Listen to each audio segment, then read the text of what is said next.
Bom dia, igreja. Graça do Senhor Jesus. Pai é bicho bobo, né? Assim, uma coisinha de nada aqui, ó. Me desconcentrou toda, hein, Dilma? Tava no script não, essa oração aí, viu? É isso aí. Deixa eu até abrir essa água aqui. Já está aberto, ó. Graças a Deus.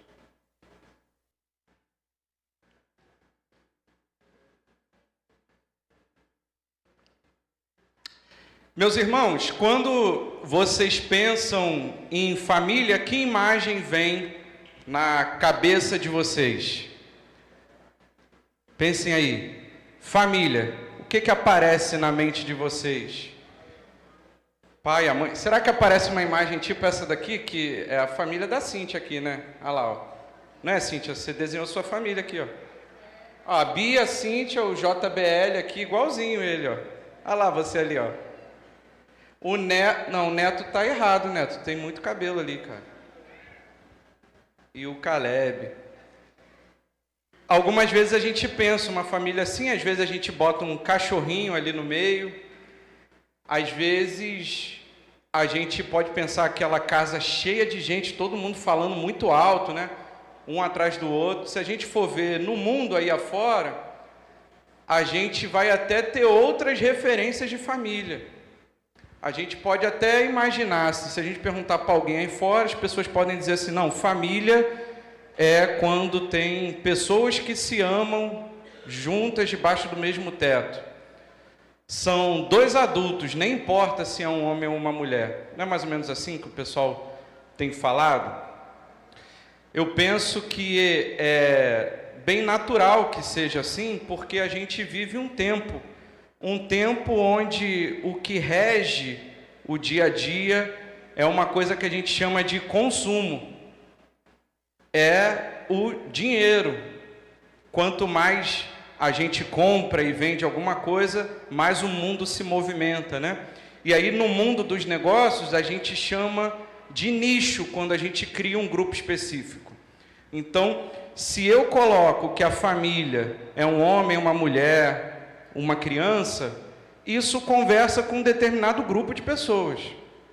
Essas pessoas consomem algumas coisas, frequentam alguns lugares. Se eu coloco um cachorrinho e digo que agora isso é família, então essa família passa a consumir outras coisas que a família sem um cachorrinho não consome. Não é isso? Então, cada vez que eu pego um grupo, eu crio um nicho e eu consigo conversar melhor com esse grupo e eu consigo vender mais. Essa é a prática que tem no mundo.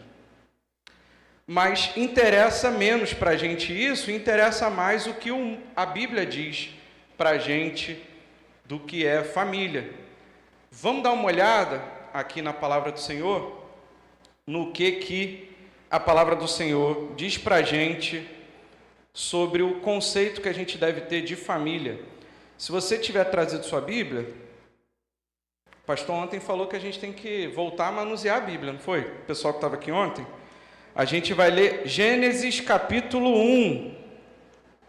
Essa, até você que não sabe manusear a Bíblia, vai saber achar aí, porque está provavelmente na primeira página. Na minha aqui é a primeira página. Gênesis capítulo 1, versículo 26.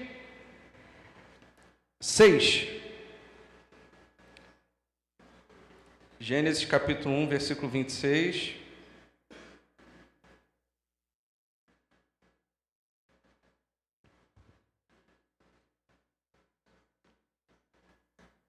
Beleza, vamos lá. Então Deus disse: façamos o ser humano à nossa imagem. Ele será semelhante a nós, dominará sobre os peixes do mar, sobre as aves do céu, sobre os animais domésticos, sobre todos os animais selvagens da terra e sobre os animais que rastejam pelo chão. Assim Deus criou os seres humanos à sua própria imagem. À imagem de Deus os criou, homem e mulher os criou. Amém? Duas coisas interessantes que esse texto aqui fala para a gente. Primeiro, logo no 26 aí, ele fala assim, que Deus diz, façamos o ser humano. Como é que Deus diz façamos? Se você passou lá pela classe da irmã Cleudei, você aprendeu sobre a Trindade. Deus é Pai, Deus é Filho, Deus é Espírito Santo. E aqui no relato da criação, a gente acredita que Deus está se relacionando com a Trindade ali, está dizendo, façamos o homem à nossa imagem. Uma outra coisa legal para você prestar atenção aqui, é que lá no 27, ele fala assim, Deus criou os seres humanos à sua própria imagem, a imagem de Deus os criou. Esse A aqui, professores de português podem me ajudar, ele é um acraseado. Ele não diz que foi a imagem que criou, mas que nós fomos criados semelhantes, né, para a imagem de Deus. Deus, nosso Deus, o Deus da Bíblia, ele é um Deus trino. Ele não é um Deus único. Ele é um Deus único, mas ele é um Deus trino, que convive em 3 pessoas ali, o Pai, o Filho e o Espírito Santo. Isso faz de Deus um ser relacional. Deus é um Deus que se relaciona antes mesmo da fundação do mundo. Se relaciona na Trindade. E a gente é criado à imagem desse Deus. Então, nós somos seres relacionais também. Por isso que Deus vai dizer, não é bom que o homem viva só, e faz a mulher para viver com o homem. Então, o que eu quero chamar a atenção aqui, para a gente hoje, é que se nós fomos criados, né, à imagem de Deus, nós temos na família esse aspecto relacional. Nós manifestamos na família esse aspecto relacional de Deus. A família, desde o início dos tempos, lá no Gênesis, ela é um lugar que está estabelecido por Deus para que homem e mulher possam se relacionar, que a gente possa viver em unidade, que a gente possa viver em entrega, que a gente possa viver em relação. Quando Deus cria a mulher, vamos vir a página aí, olhar em Gênesis 2, 25, finalzinho do capítulo 2 de Gênesis. Vamos ali do 23. Finalmente exclamou o homem, esta é osso dos meus ossos, é a carne da minha carne, será chamada mulher, porque foi tirada do homem. Por isso o homem deixa o pai e a mãe e se une à sua mulher, os dois se tornam um só. O homem e a mulher estavam nus, mas não sentiam vergonha.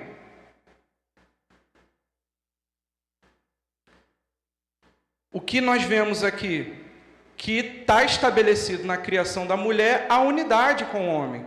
O homem fala, Adão fala, é carne da minha carne, seremos um só aqui. E aí a Bíblia diz que deixará o pai e a mãe e se tornará um só. Homem e mulher estavam nus, mas não sentiam vergonha. O que é interessante a gente pensar aqui é que essa imagem da nudez aqui não é como a gente pensa hoje, né? Uma nudez sexualizada. O que o texto está dizendo aqui para a gente é que não havia nada que cobria o homem e a mulher. Eles eram totalmente transparentes ali um para o outro. Eles se viam na plenitude um para o outro. Não tinham vergonha, não tinha nada que escondesse um do outro. Certo? Infelizmente, ao longo do tempo, com o decorrer da história, não é isso que a gente enxerga. As famílias não têm mais esse caráter de transparência, de unidade. É comum a gente ver relatos de homens que escondem seus sentimentos. Talvez porque tenham aprendido que homem não pode chorar. Talvez porque não sintam ali na sua casa um ambiente seguro para poder expor seus sentimentos, expor suas vulnerabilidades. É comum também a gente ver mulheres sobrecarregadas no dia a dia, nas suas famílias, né? porque não tem o apoio ali do seu companheiro, né? O homem não é mais para ela um companheiro. Então, naquelas tarefas infindáveis, né, do lar, até aquela música, O Manancial, né, cujas águas nunca secarão, não tem uma música que fala assim? Sei que Deus fará de ti um manancial cujas águas nunca secarão, né? As tarefas domésticas é tipo um manancial, né? Nunca secarão. Você acorda, aí você vai tomar café da manhã, já tem louça para lavar. Aliás, alguém teve que fazer o café da manhã, talvez você mesmo. Daí você vai tomar banho para sair para trabalhar, então você já tem roupa para lavar. E se tem roupa para lavar, tem roupa para estender no varal. Se tem roupa para estender no varal, tem roupa para passar, quem passa roupa ainda, né? Tem roupa para passar, roupa para guardar. E aí a casa já está suja, tem casa para varrer e já tem almoço para fazer. A casa é um manancial sem fim de tarefas. E a gente vê mulheres sobrecarregadas porque tem, muitas vezes, essa missão de trabalho e não tem apoio. A gente vê pais que se sentem frustrados na relação com seus filhos, porque veem que os seus filhos, quando se tornam adolescentes, preferem ouvir conselhos de gente que talvez vai ter uma semana de vida a mais de experiência do que ele, gente que não conviveu ali, não compartilha dos mesmos valores e dos mesmos princípios que a sua família tem, e aí o conselho que o pai dá não serve de nada. Então, o que a gente percebe é que no nosso tempo hoje, as famílias estão separadas, as famílias não estão mais em unidade. Essa imagem de Deus, de unidade, de sermos um, essa unidade, ela não existe mais. Ela não existe mais também desde a criação. Ela não é um fato de agora. Ela não existe mais por conta do que vai acontecer. Nos capítulos seguintes aqui, você conhece bem a história. Acontece uma desobediência, acontece uma mentira, acontece o pecado, o homem cai. Quando o homem cai, o ser humano deixa de olhar para Deus e ele passa a olhar para si. É isso que a queda causa no ser humano, é isso que a queda causa na família. A gente não é mais uma família em unidade, porque eu não tenho mais olhar para o outro. Quando o pecado entra e quando a família cai, ou quando o homem cai, o meu olhar não é mais para aquela que Deus criou, o meu olhar agora não é sequer para o próprio Deus, o meu olhar é para mim mesmo. O homem, quando percebe e é confrontado que pecou, o homem, ele não assume a responsabilidade, ele vai culpar a mulher. Ele vai dizer, olha, foi ela que fez eu errar. A mulher, por sua vez, vai fazer a mesma coisa, isso não é um atributo do homem. A mulher vai dizer, olha, foi a serpente que fez eu errar. E aí, daí para frente, a gente passa a nos cobrir. A gente passa a nos separar, não só de Deus, mas também daquele que é carne da nossa carne, daquela que é carne da nossa carne. Nós passamos a nos separar da nossa família. A vaidade entra em jogo. E aí, quando isso acontece, eu passo a viver para mim mesmo, eu passo a querer satisfazer os meus próprios desejos, as minhas próprias vontades, e a pessoa que vive comigo ali na minha família, ela não é mais um objetivo meu, ela não é mais satisfação minha, eu sou satisfação. Então ela se torna ou um meio da minha satisfação, ou até mesmo um obstáculo para a minha satisfação. Eu não posso ir no futebol porque a minha mulher fica aqui reclamando. A mulher passa a ser um objeto de satisfação sexual para um homem passa a ser um objeto de satisfação sexual para a mulher. Os pais passam a ser um objeto também para os seus filhos, na medida de que eles são uma fonte financeira, uma fonte de sustento que permite que eu possa também, eu filho, possa também satisfazer as minhas vontades, os meus prazeres. Para eu ser aceito naquele grupinho, eu entendo que eu tenho que usar uma determinada marca, e quem vai comprar esse negócio é o meu pai. Então eu tenho que fazer por onde, não honrá-lo, mas eu tenho que fazer por onde ele comprar a marca para mim. Os filhos, por outro lado, passam a ser também uma espécie de manifestação de vaidade dos pais. Passam a ser um tipo de troféu. A gente ouve famílias, pais e mães, dizendo assim: olha, minha filha, ela arruma a casa sem eu nem mandar, ela lava a louça sem eu nem mandar, os meus filhos não assistem telas. E olha, não é fácil não, viu, irmão? Aí começam a dar conselhos, né? Não é fácil não, é difícil isso, eu tive que ler pra caramba, eu tive que estudar muito, eu tenho que ter muita paciência para que o meu filho seja assim, ó, desse jeito perfeito. O filho, então, é um troféu, é uma conquista. Demonstra mais o quanto eu sou bom como pai, o quanto eu sou excelente como mãe, como educadora, e não exatamente a satisfação que eu tenho em ver o meu filho seguir em um bom caminho. A provocação que eu queria deixar aqui para vocês hoje é o quanto daquilo que fazemos para a nossa família, o quanto é pela nossa família e não pela nossa vaidade. Quando você, esposa, manda seu marido, né? Orienta o seu marido a ir para a academia para perder essa barriga aqui, você diz que é pela saúde dele. Mas será que é isso mesmo? É isso mesmo, Carol? É, com certeza. Será que naquela festa da empresa que eu vou chegar lá e tem que levar o marido, eu não tenho um pouquinho de vergonha de entrar com ele de mão dada aqui, ele com aquele barrigão todo?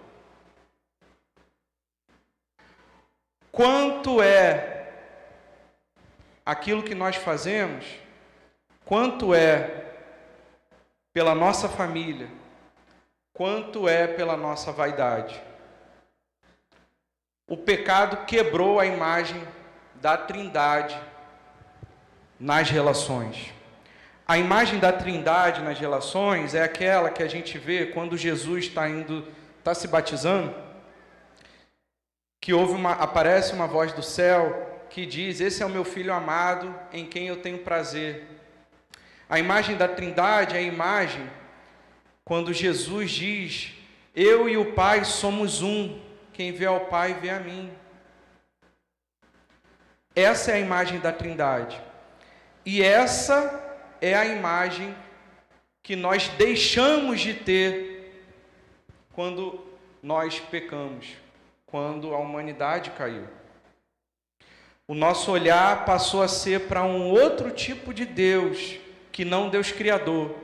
O nosso olhar passou a ser para um Deus eu. Tudo que eu faço, tudo que eu vivo é para mim, minha satisfação está em mim. Minha satisfação não está mais no outro, como Deus diz sobre Jesus: esse é o meu filho amado, em quem eu tenho prazer.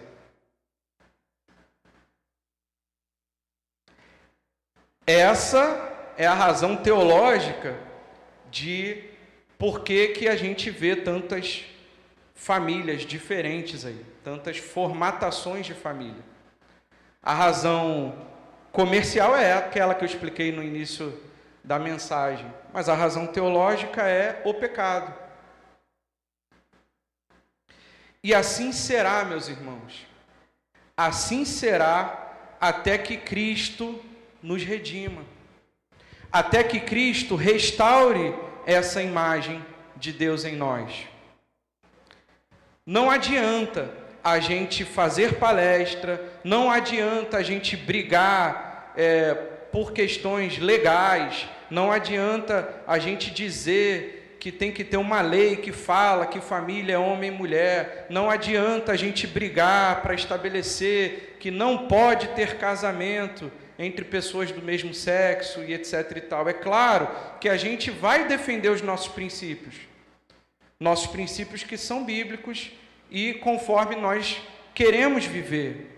Só que não é disso que o mundo precisa. Não é de uma lei que proíbe homem com homem casar que o mundo precisa. Não é isso que vai impedir a manifestação do pecado. É só e somente só Jesus Cristo. É só e somente só a restauração dessa imagem que foi estabelecida lá na criação. E isso só poderá acontecer em Jesus. Jesus é o nosso Redentor. Jesus é quem restaura a imagem de Deus em nós. Jesus é o ponto de retorno da humanidade. Não tem nada que as pessoas, que nós possamos compreender sobre viver que não vá depender de Jesus. Isso significa que nós não devemos militar por bons costumes. Nós devemos militar pelo Evangelho. A nossa bandeira não deve ser a bandeira dos costumes, dos bons costumes. A nossa bandeira deve ser o Evangelho de Jesus. E somente isso. Ele é o nosso referencial. Nele a gente tem a imagem restaurada. Marcos, coloca aí, por favor, 2 Coríntios 3:18. Vamos ver o que a palavra de Deus fala aqui sobre isso. Portanto, todos nós, dos quais o véu foi removido, podemos ver e refletir a glória do Senhor. E o Senhor, que é o Espírito, olha a Trindade mais uma vez aqui. O Senhor Jesus, que é o Espírito, nos transforma gradativamente à sua imagem gloriosa, deixando-nos cada vez mais parecidos com Ele. O Senhor, que é o Espírito, nos transforma gradativamente à sua imagem gloriosa, deixando-nos cada vez mais parecidos com Ele.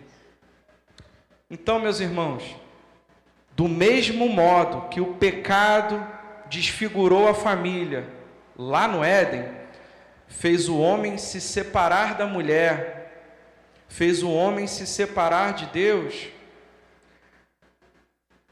é a glória da imagem de Deus que vai restabelecer esse relacionamento na nossa família também. Assim como isso veio através de Eva e através de Adão, isso chegará à nossa família através de nós, através de mim, através de você. A família, a imagem de Deus, ela vai nascer quando cada um de nós se render e refletir a vida de Jesus em nós. E aí, portanto, a gente assumir um papel, um novo papel de homem, um novo papel de mulher, um novo papel de filho, um novo papel de pai, à luz da imagem de Deus. Em Jesus, nossa família será transformada. Somente em Jesus, não adianta a gente querer convencer e querer explicar, somente em Jesus o marido vai amar sua esposa ao ponto de entregar a sua vida para ela, por ela. E isso significa negar o seu conforto pelo conforto dela.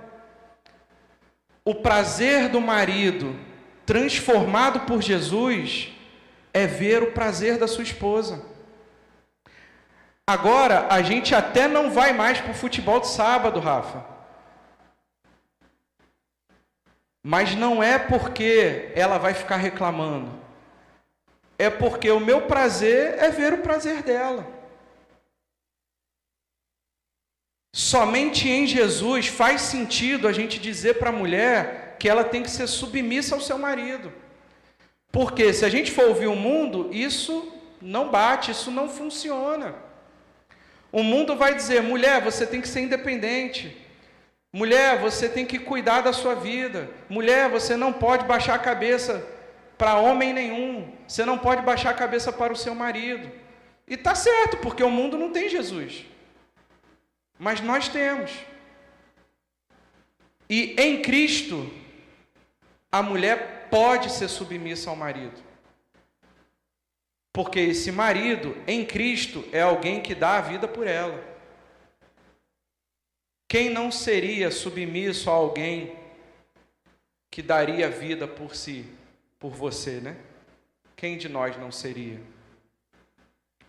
Em Cristo, os filhos passam a honrar os seus pais na frente deles e quando eles não estão perto também. Em Cristo, os pais vão educar os seus filhos com justiça, mas também com ternura, com uma paciência que ninguém consegue compreender, porque não é a sua paciência, é a paciência de Cristo. A Tiana pregou sobre os dons, o fruto do Espírito, né? O fruto do Espírito aqui domingo passado. Quem estava aí domingo passado? Então ela falou sobre paciência, ela falou sobre longanimidade. Esquece, isso não vem de nós, isso vem do Espírito. É em Cristo. Em Cristo a gente consegue não perder a cabeça com o nosso filho. Em Cristo, a sua e a minha família é reformada. Podemos ser novamente a imagem e semelhança da Trindade de Deus. Meus irmãos, isso significa duas coisas que são as coisas mais importantes que eu queria dizer hoje aqui. Primeiro, a Edilma fez um momento de oração aqui importante. Eu quero dizer para você, a primeira coisa é: Jesus é a resposta para a oração que você tem feito pela sua família. É Jesus. A segunda coisa é que é através da sua vida nele, da sua vida em Jesus, que o poder restaurador de Jesus vai se manifestar na sua família. Então você não tem que esperar. Priscila falou sobre isso também quando pregou aqui. Você não tem que esperar que o seu marido mude, você não tem que esperar que o seu filho mude, você tem que ser a mudança. Você tem que ser o espelho que reflete a imagem de Deus dentro da sua casa, e essa imagem vai transformar a sua família.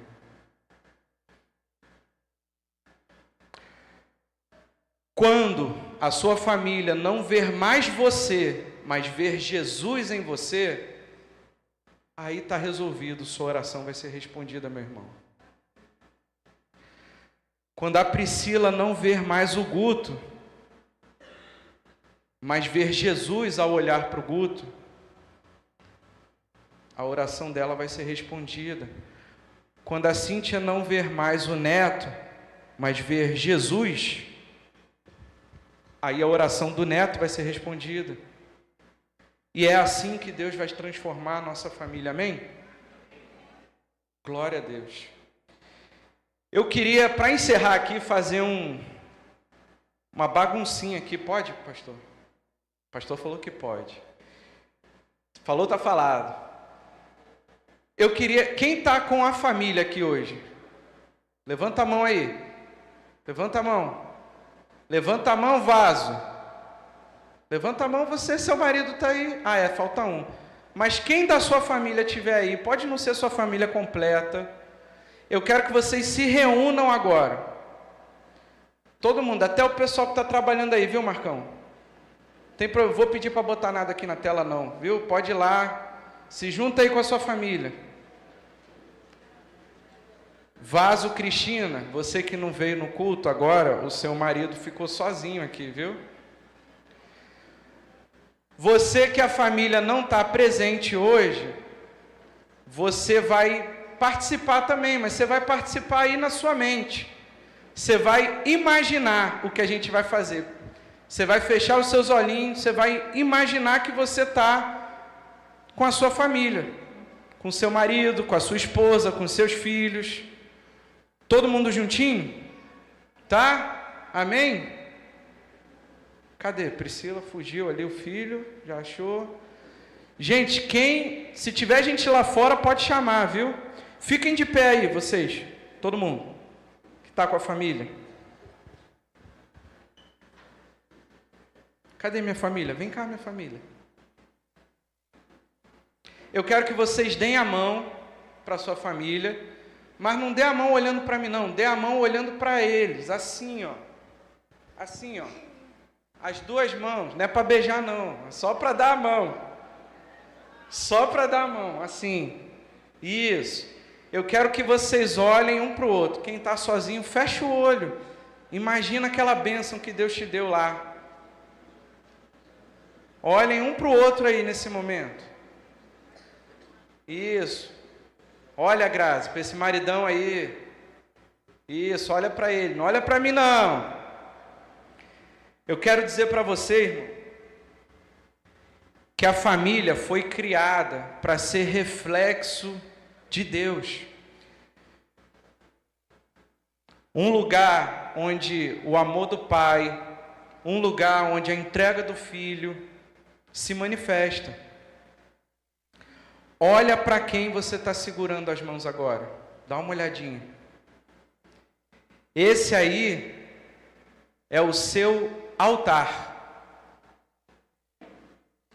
É nesse lugar que você precisa fazer as suas ofertas a Deus.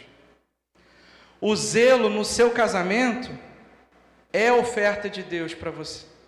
É a oferta sua para Deus. A criação dos seus filhos é a sua oferta para Deus. A obediência aos seus pais é a sua oferta para Deus.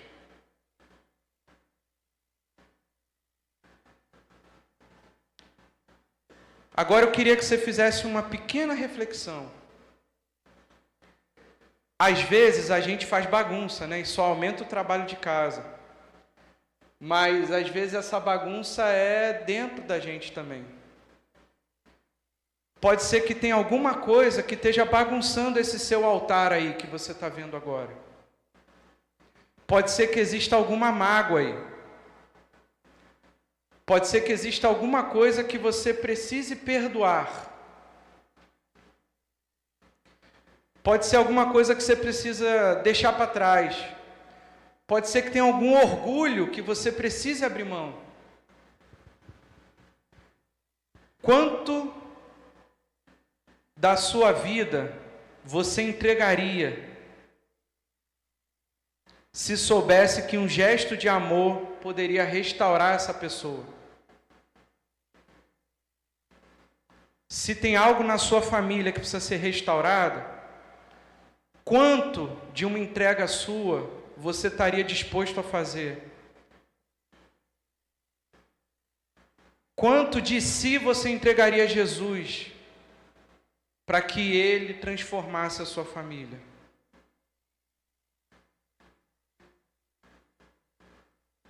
Sem esperar pelo outro. É isso que Jesus fez por nós na cruz. Ele não esperou, não. Ele não esperou a gente melhorar.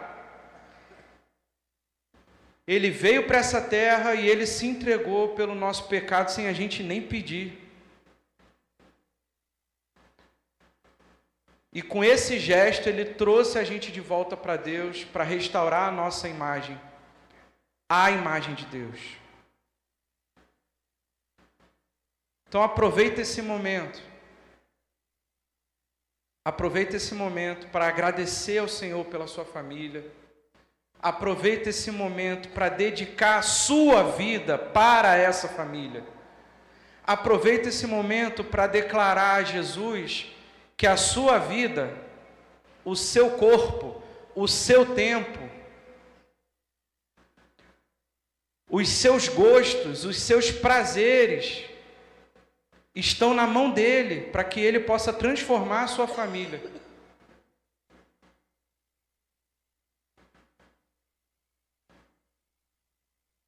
Faça essa oração aí com a sua família.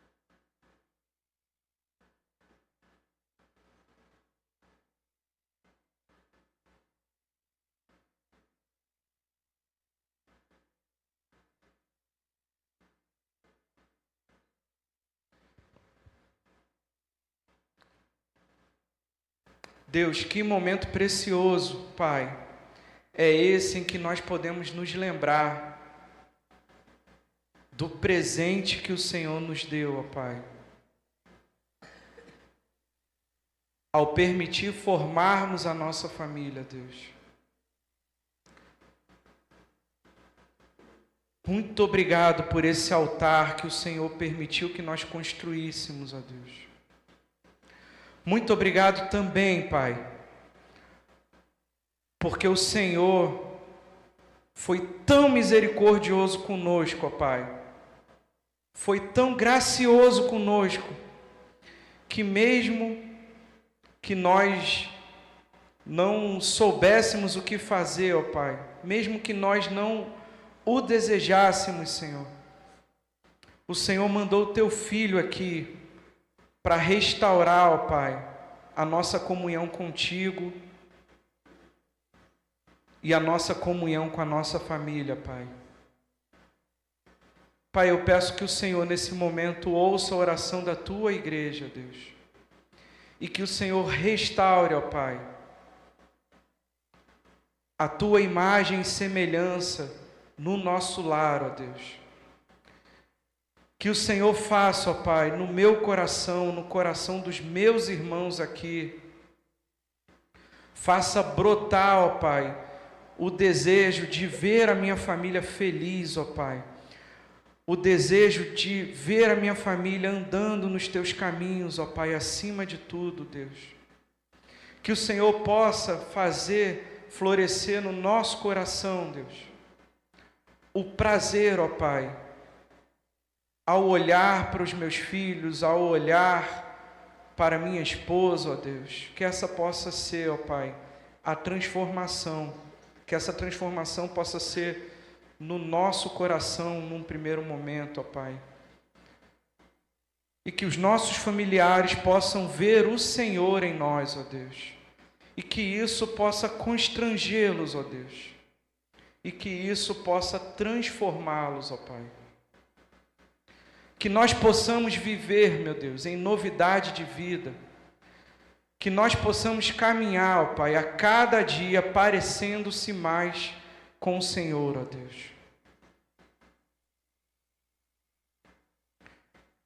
Que nos nossos lares, Senhor, possa haver unidade. Que nos nossos lares possa haver compaixão. Que nos nossos lares possa haver perdão. Que a gente aprenda, Senhor,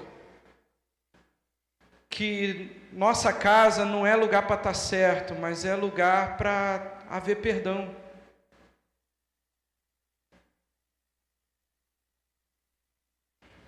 Ó Deus, muito obrigado pela vida da Priscila, muito obrigado pela vida da Malu, muito obrigado pela vida do Theo, Senhor.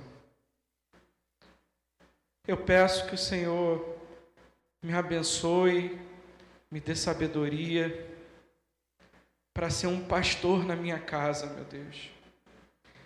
E que cada um dos meus irmãos possa também ser um pastor na sua casa, ó Pai.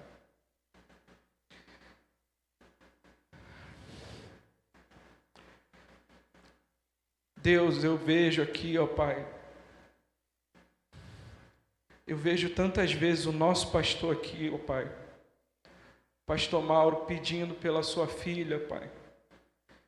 Eu imagino, ó Deus, o coração dele, ó Pai. Eu peço misericórdia e eu peço que o Senhor o ajude, que ele possa ser um pastor na casa dele, ó Deus. Que a Maíse possa olhar para ele e ver o Senhor, ó Pai. Que a Maíse possa olhar para a Marluce e ver o Senhor, meu Deus. Que o Kleber possa olhar para a Edilma e ver o Senhor, meu Pai. Que o Rafa possa olhar para a Edilma e ver o Senhor, meu Deus. Que o Senhor alcance, que o Senhor restaure, ó Pai.